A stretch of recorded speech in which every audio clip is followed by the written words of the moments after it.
Coming up to 14 after 7, and you got pretty fired up yesterday on news that the speed limit for two streets in Moruya will drop from 50 kilometres an hour to 30 kilometres an hour.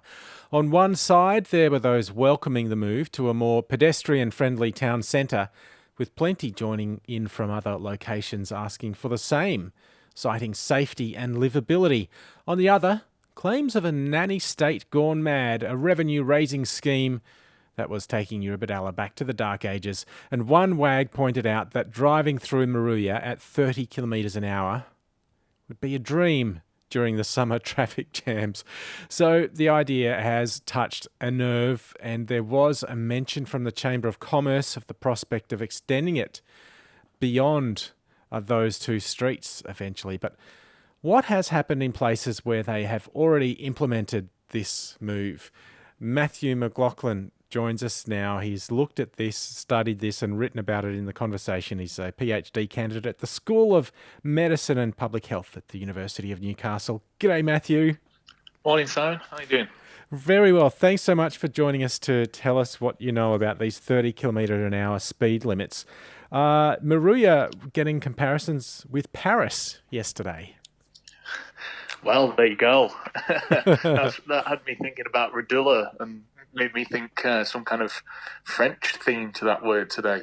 I think the reason why it's getting drawn to Paris is because this is what cities are doing around the world and towns. You know, they're starting to realise that putting a big fast road through a city centre isn't great for the businesses. It isn't great for tourism, and just changing the speed limit is one easy way to try and reduce the speed on the road and make it easier for people to move between shops, walk across the road, grab a coffee, come back across the road, go shopping for some clothes. You know, it's a design principle that we've kind of stolen from shopping centres. In what way? Well, the shopping centres learned quite early that, you know, we don't want to be putting fast traffic down the middle of our shopping centres because people won't want to move between the shops super easily. And so if you go to your big shopping centres now, the car traffic is completely separated from where people shop. And that's not necessary, and it's not something that we've done over the years.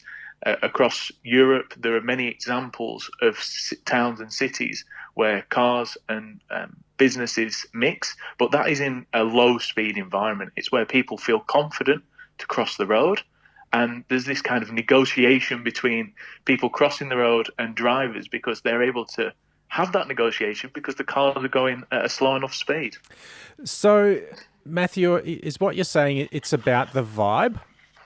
It's definitely about the vibe. Yeah, it's about pedestrians feeling as though they can cross the road. It's about that, you know, the from the air of the water there in the town coming across, and people relaxing and having a coffee and wanting to cross the road and not having to cross a 50-kilometre-an-hour road, which for some people in our community, maybe it's the elderly, maybe it's children, that can be a really daunting thing. It's something that's quite common across Australia, but is not common elsewhere. In towns and cities across Europe, 30 kilometres an hour is pretty much the default speed limit in places where people live and places where people shop.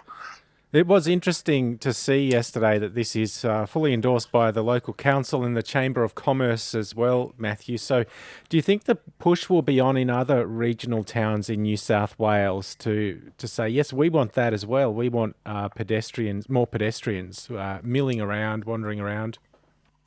Well, I'll put a balance on it, Simon. I think it's an interesting approach that Transport for New South Wales has taken, which has been to do these kind of spot trials. So there in Moruya and also in Newcastle, we've got two 30-kilometre-an-hour trials, but they're only on certain streets and it's very, very small.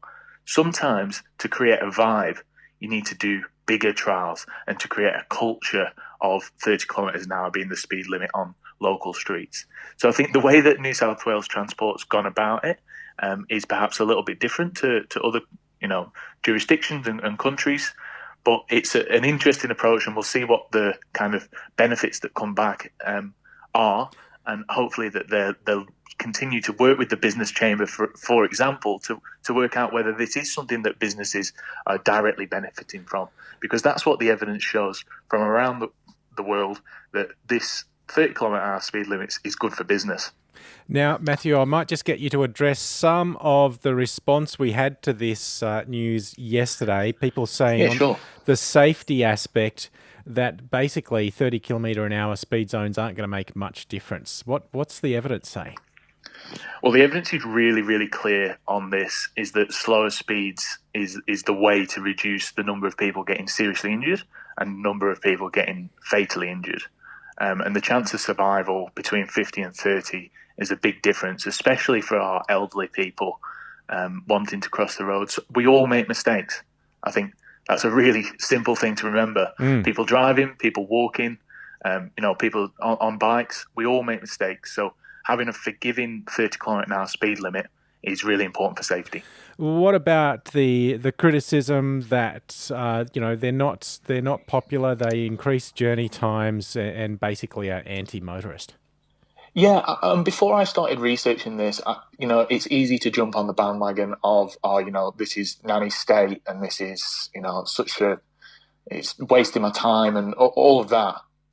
I think you just got to take a quick minute to just breathe and have a think about this. These are on streets where people are shopping anyway, so we should be driving a little bit slower. We should be watching out for people crossing the road. These are hazards. It doesn't actually increase our journey time it's a very negligible increase, if anything, because there are other factors at play when it comes to speed of journeys. And most of the time, when we're moving between the roundabouts there on Ford and Shaw Street, there's going to be some increasing and decreasing of speed anyway. So we shouldn't really be getting up to 50 kilometres an hour zooming through the middle of a town centre. So journey times isn't affected as one big thing. And in terms of popularity, we know that 2/3 of Australians, and that's right across Australia, want lower speeds where they live. That's because we recognise that back in our day, we used to play out on the streets. We used to use streets. They used to be social spaces. They used to be places where we meet our neighbours. They used to be places where we shop. And having super fast streets at 50 k's an hour, which people might think is not that fast, but compared to internationally, that's really fast, isn't great for encouraging that. Now, given everything you're saying, that it's not just about the safety aspect, it's about livability, it's about, I guess, usability of the CBD and the business district. Matthew, are you surprised that wasn't a bigger part of the pitch and the explanation from Transport for New South Wales, which mainly focused on safety factors when announcing this? Yeah, I think that's always the route in, is the safety, because people can see the benefits instantly for safety in terms of less crashes and less people going into hospital. But the benefits and what keeps these things at 30, and when places have changed around the world from 50 to 30, it's the people that want to keep it, not the politicians. It's the people, because they realise that these lower speed limits are helping them to get around their local shops. They're helping their local businesses, the local coffee shop, because people feel more confident to be in the local town centre. They don't have to drive to the big out-of-town shopping centre to go and get the newspaper. They can just walk down to their local newsagent, grab the paper, off they go. So the speed limits, just to address that one, is some people might be thinking, speed limits alone isn't going to work because people are still going to speed and what have you, and that's kind of true. We know that we need to mix speed limits with other things, like a bit of education, a bit of redesigning of the street. Maybe it's around building in more trees, more things that make the street feel nicer, more benches, more places for people to have a seat and have a coffee. And then there's things like enforcement and education, which also need to come into this. So there is some, I guess, onus on civic authorities to make sure you're not just reducing the speed limit. There's got to be other things that go with that. That's it, Simon. Yeah. It's to some extent self-enforcing, because with some people will do the right thing. They'll see the speed limit at 30 k's and they'll slow down. But we know that the combination of things to make livability really great isn't just about speed limits. It's about shade. It's about trees. It's about greenery. It's about, there's a lot of factors that make a really livable town centre. And 30Ks is one of those really good ones for enabling all of these other ones to fall into place. So the businesses might want to apply for parklets, and that's reconverting one parking space into sitting space for a cafe, for example. There's loads of things that can be done to make our town centres competitive when it comes to being a shopping space. And Matthew, you mentioned the Paris example being a bit of a precedent. Now that Maruya is on board as well, do you think we're going to see more 30 kilometre an hour speed zones popping up around regional New South Wales?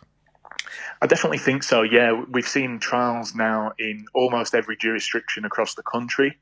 There are 30Ks is kind of coming, and it's because we realise that there are so many benefits to it for people, for people in our local streets, and at the end of the day, it makes very negligible, if any, differences to driving times and congestion. And in fact, in terms of congestion, it can actually get people out of their cars for short journeys and into walking and cycling and taking those more natural modes of transport for a 1 kilometre journey because we feel safer to do so. Matthew, so glad we tracked you down to hear about your research on these 30 kilometre an hour speed zones. I was just wondering what animal runs at 30 kilometres an hour, and I looked it up. Apparently, the top speed of the road runner is 32 kilometres an hour. So if you think of it like that, that's pretty fast. Still pretty fast, yeah. It still gets us around. Matthew, it's been a pleasure. Now, you thought it might be something French. Any further thoughts on what radula might be? I don't know. Maybe I'm combining spatula and radula and I don't know, some kind of French cooking device, maybe. Yep, I think it's some kind of tool as well. Matthew, thank you so much. All right, thank you. Cheers. Matthew McLaughlin there is a PhD candidate at the School of Medicine and Public Health at the University of Newcastle, and he has studied these 30 kilometre an hour speed zones in streets.